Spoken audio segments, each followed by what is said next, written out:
کہہ دو کہ اے اہل کتاب، جو بات ہمارے اور تمہارے دونوں کے درمیان یکساں تسلیم کی گئی ہے اس کی طرف آؤ، وہ یہ کہ اللہ کے سوا ہم کسی کی عبادت نہ کریں اور اس کے ساتھ کسی چیز کو شریک نہ بنائیں، اور ہم میں کوئی کسی کو اللہ کے سوا اپنا کارساز نہ سمجھے۔ پھر اگر یہ لوگ اس بات کو نہ مانیں تو ان سے کہہ دو کہ تم گواہ رہو کہ ہم اللہ کے فرما بردار ہیں۔ کسی آدمی کو شایع نہیں کہ اللہ اسے کتاب اور حکومت اور نبوت عطا فرمائے، پھر وہ لوگوں سے کہے کہ اللہ کو چھوڑ کر میرے بندے ہو جاؤ، بلکہ اس کو یہ کہنا چاہیے کہ اے اہل کتاب، تم ربانی ہو جاؤ، کیونکہ تم کتاب کی تعلیم بھی دیتے ہو اور کیونکہ پڑھتے پڑھاتے رہتے ہو۔ یہ تمہارے مددگار نہیں ہے بلکہ اللہ تمہارا مددگار ہے، اور وہ سب سے بہتر مددگار ہے۔ اور ہم نے جو پیغمبر بھی بھیجا ہے تو اسی لیے بھیجا ہے کہ اللہ کے فرمان کے مطابق اس کا حکم مانا جائے۔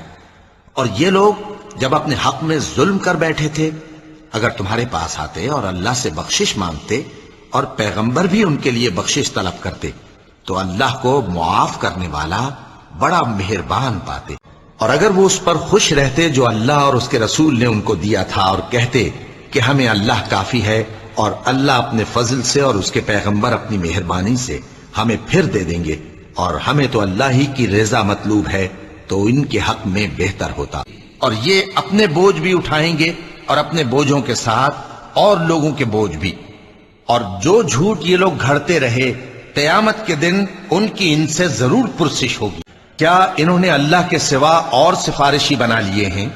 کہو کہ خواہ وہ کسی چیز کا بھی اختیار نہ رکھتے ہوں اور نہ کچھ سمجھتے ہی ہوں تب بھی، اور آسمانوں میں بہت سے فرشتے ہیں جن کی سفارش کچھ بھی فائدہ نہیں دیتی مگر اس وقت کہ اللہ جس کے لیے چاہے اجازت بخشے اور سفارش پسند بھی کرے۔